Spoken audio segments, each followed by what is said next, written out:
We are here with you today to offer you some history shots. We're in Corfu, an island in the far northwestern part of Greece. And right behind us, you can see the old fortress.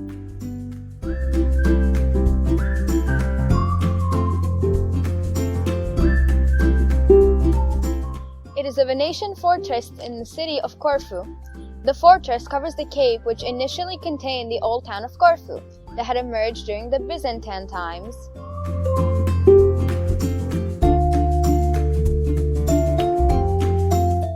The earliest indication of fortifications of the site dates from around the 6th century AD, after the destruction of the ancient city of Corcyra by the Goths. Corcyra is one of the former names of Corfu town. Right. The Gothic invasion forced the residents to seek shelter inside the fortifications on the peninsula at the edge of the town. The first tower, the Old Tower, is built and fortified, while the occupation of the city by the Andegavians leaves its footprint in the fortress of the new tower, what is now called the Tower of the Earth.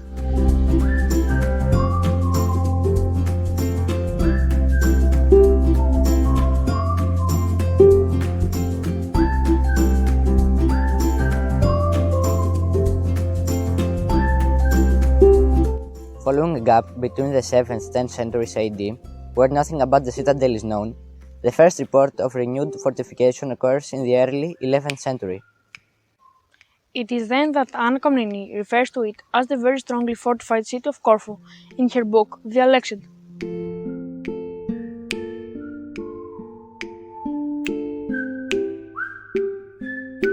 The citadel features two peaks which were fortified by strong towers for centuries. The western and higher peak, which is closer to the town, That one? Okay, was fortified by the Byzantines around the 12th century AD and was called Castel Atera or Castle near the land by the Venetians, who also called it Castel Nuovo or New Castle. The Venetians called the eastern peak Castel a Mar, Castle by the Sea, or Castel Vecchio, Old Castle. and was also used as powder magazine for a time.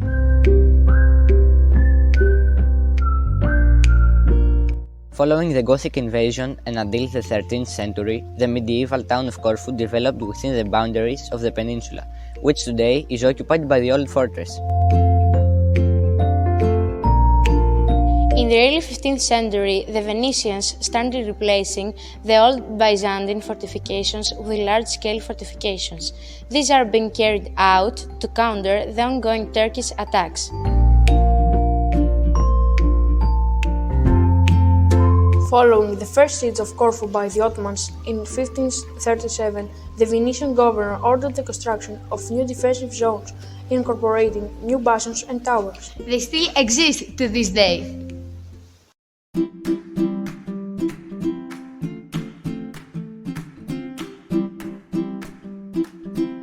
The bastions that were designed by Savognan and Martinengo between 1545 and 1555 are considered masterpieces of military engineering. Savognan and Martinengo were Venetian military engineers.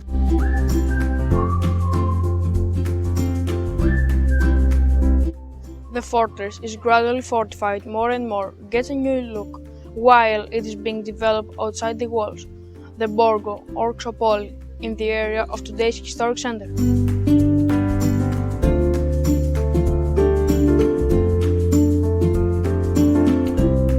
As part of the defensive plans for the peninsula of the citadel and to secure its perimeter, the Venetians created the Contrafossa.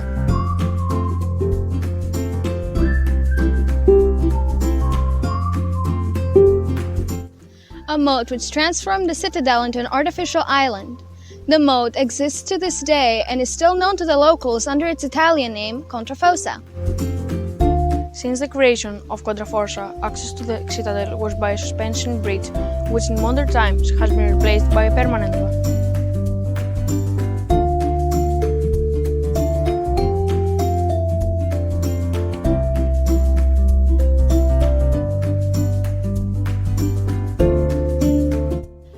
walk into the impressive central gate and down the vaulted corridor, as we just done, you will see the 17th century Latin chapel of Our Lady of Camelite. It is said that in the Venetian years, those sentenced to death were transported here a few hours before their execution.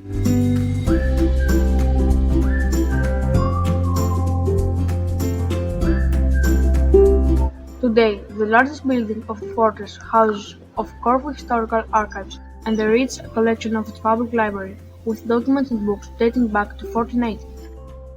At the same level in the north, you will find the British Barracks building, which today houses the music department of the Ionian University.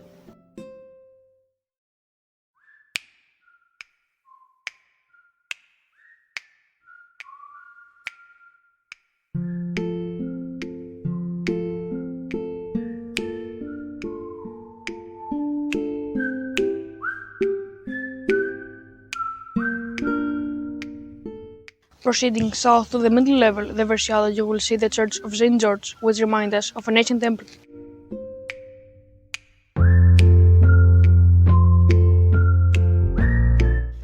It was built in 1840 to meet the worship needs of the English army, but the unification of Corfu with Greece, it was converted into an Orthodox church and decorated with pictures of the Cretan painter Emanuele Zane.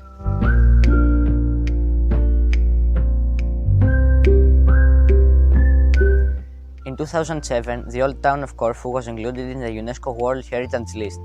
It was inscribed on the list because Corfu town is a distinctive example of construction type and architectural symbol which is reflected in the design of its system of fortification and its neoclassical buildings. It is also a landscape that displays important periods of human history. To be specific, Corfu town meets the fourth criterion of the UNESCO regulations, according to which The urban and port ensemble of Corfu, dominated by its fortresses of Venetian origin, constitutes an architectural example of outstanding universal value in both its authenticity and its integrity.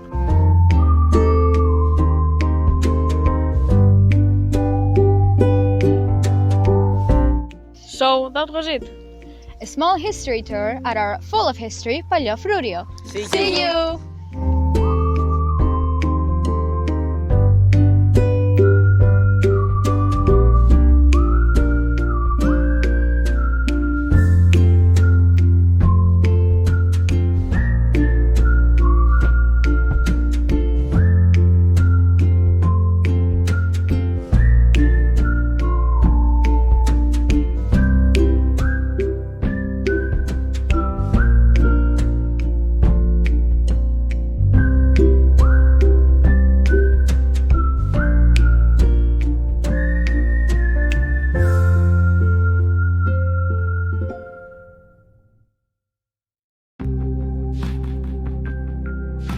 Taranto is a big city in the south of Italy, exactly in Apulia.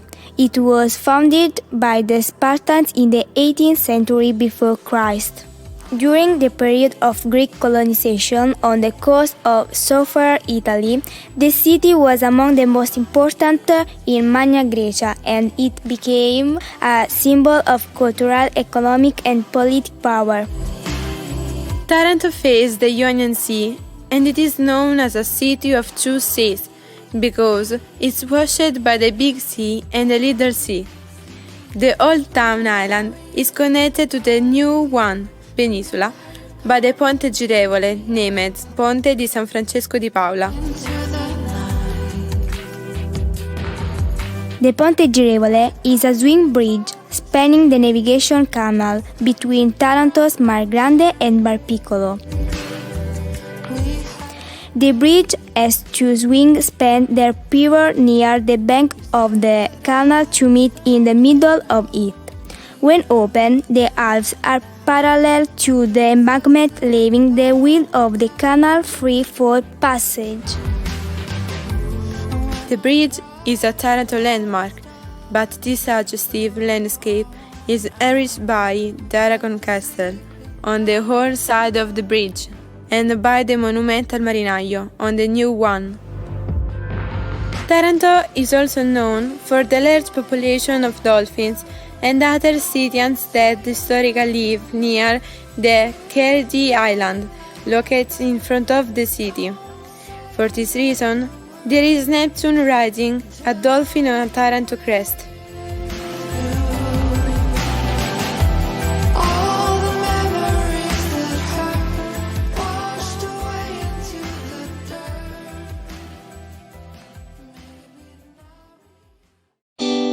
Welcome to the Citadel of Gozo, a trip to an ancient fortified city. The Cittadella, also known as the Castella, is the citadel of Victoria on the island of Gozo. The area has been inhabited since the Bronze Age, and the site now occupied by the citadel is believed to have been the acropolis of the Punic Roman city of Gaulos.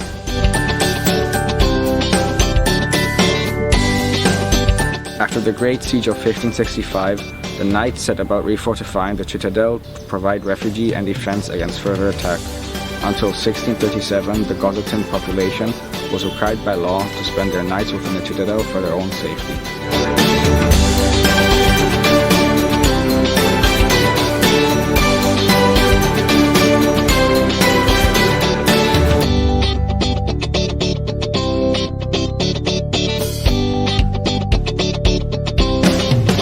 A major reconstruction of the southern walls of the Cittadella was undertaken between 1599 and 1622, transforming it into a gunpowder fortress. The northern walls were left intact to today. They still retain a largely medieval form.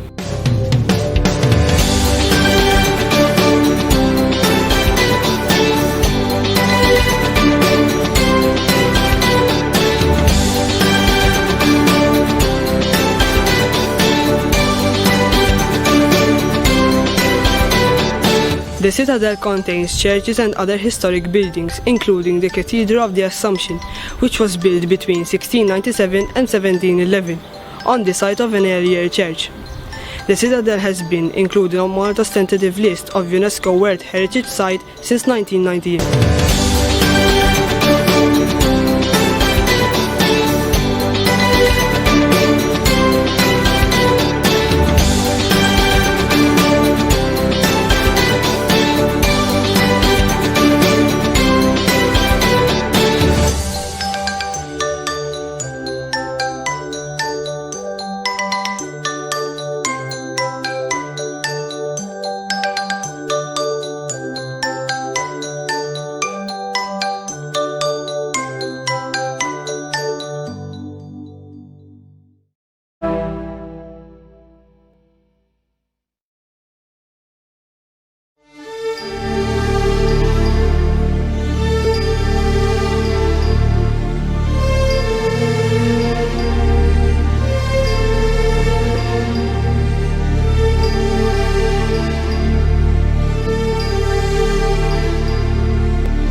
Bir kuş olsan, göçmen bir kuş, uzak diyarlardan gelmiş olsan, buraya, Anadolu'ya varsan, Asya ile Avrupa'yı el ele tutuşturan bu bereketli topraklara konsan, Türkiye'de soluklansan, Türkiye'de soluk alsan.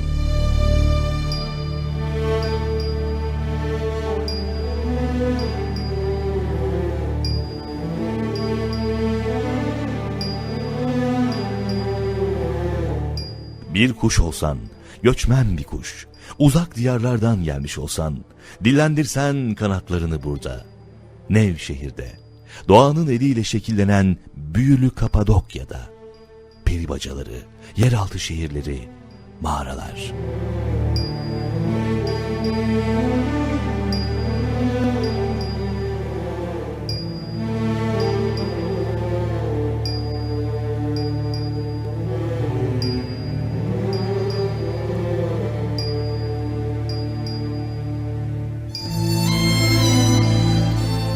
Mimarının doğa olduğu bu coğrafyada yaşamış kültürler, dinler, 60 milyon yıl önce Erciyes, Hasan Dağı ve Güllü Dağ'ın püskürttüğü lav ve küllerle şekillenmiş bir masal diyarı.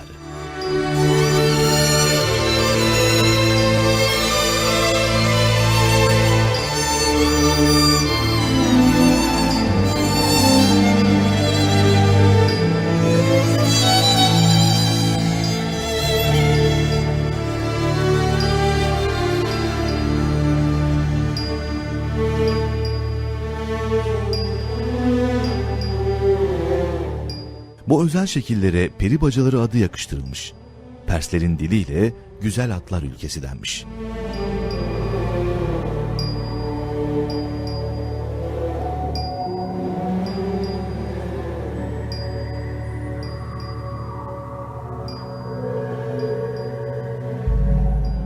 UNESCO Dünya Doğal ve Kültürel Miras listesinde bulunan bu açık hava müzesini her yıl binlerce yerli ve yabancı turist ziyaret ediyor.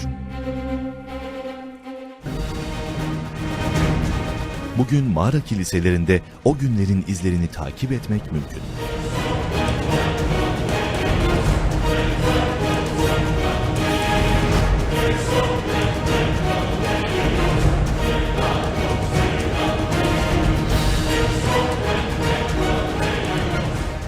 Nevşehir'in Osmanlı felsefesiyle yeniden imarı ve zenginleşmesi 18. yüzyılda Osmanlı Sadrazamı Damat İbrahim Paşa sayesindedir.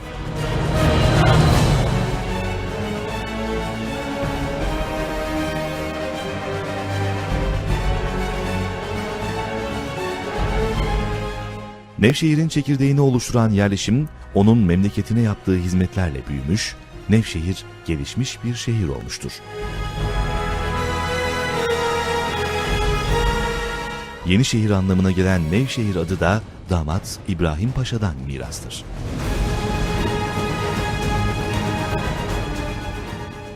UNESCO'nun Dünya Kültürel Miras listesine 357. sıra ile tescil edilmiş Kapadokya, dünyanın hiçbir yerinde eşi emsali görülmemiş güzelliklere sahiptir. Kapadokya yılda 3 milyona yakın 161 ülkeden turist ziyaret etmektedir. Kapadokya'da uluslararası havalimanı mevcuttur, Kapadokya Havalimanımız. Ulaşım imkanı çok rahat ve kolay bir bölgedir. Kapadokya'da en yoğun turizm sektörleri arasında balonculuk göze çarpmaktadır. Kapadokya'ya ziyaret eden turistlerin hemen hemen hepsinin balonla uçmak, Kapadokya'yı gökyüzünden izlemek gibi bir beklentiler olduğu için buraya gelmektedir. Daha önce Kapadokya'yı peri bacalarıyla görmek isteyen, tanımak isteyen turistler şimdi balonla Kapadokya'da gökyüzünde uçmanın keyfini aramaktadırlar. Dolayısıyla Kapadokya aynı zamanda dünyada sıcak hava balonculuğunun en yoğun yapıldığı yer haline gelmiştir.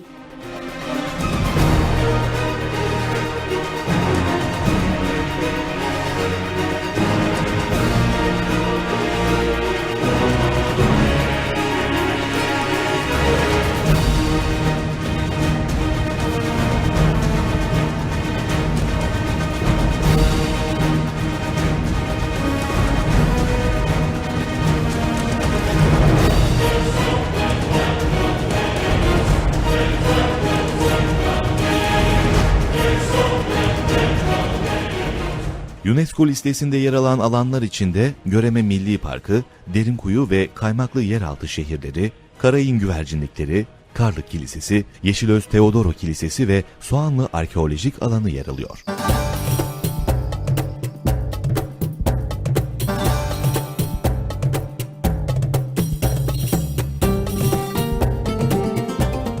Sadece insanların tarihini değil, yer kabuğunun başından geçen hikayeleri de volkanlarıyla, peri bacalarıyla anlatan bir şehir, Nevşehir.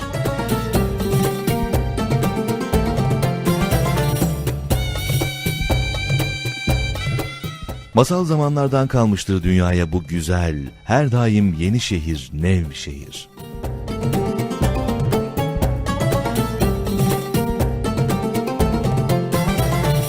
Anadolu'nun dünya kültürüne, dünya doğasına mirasıdır.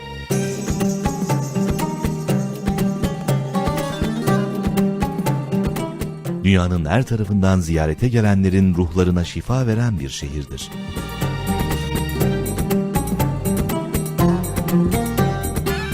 Masalsı, ama bir o kadar da gerçektir.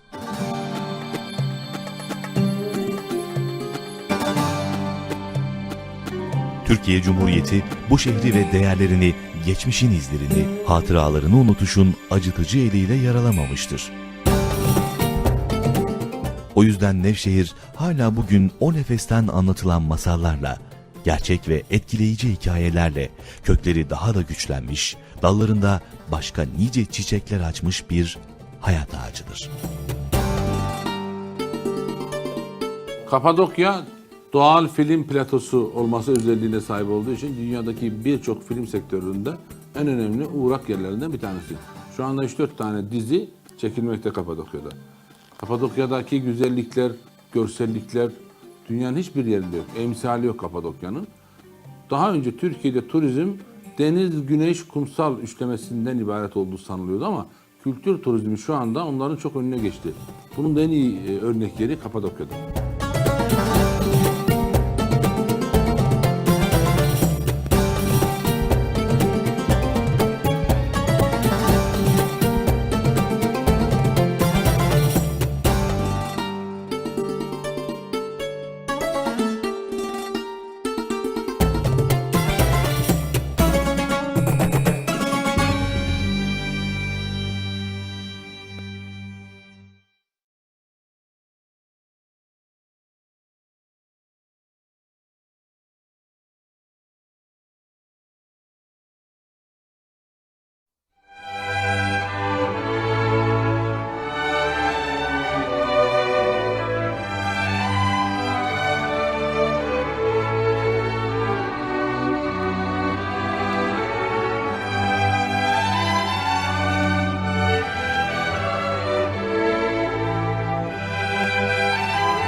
Fui à fonte beber água, achei raminho verde. Quem o perdeu tinha amores, quem o perdeu tinha amores, quem o achou tinha sede. Dá-me uma gotinha d'água, essa que eu ouço correr, entre pedras e pedrinhas, entre pedras e pedrinhas, há uma gota a beber. Há uma gota a beber. Quero molhar a garganta, quero cantar como a rola, quero cantar como a rola, como a rola ninguém canta. A água da fonte corre, limpa, clara, fresca e pura. Assim correm os meus olhos, assim correm os meus olhos para a tua formosura. Dá-me uma gotinha d'água, dessa que eu ouço correr,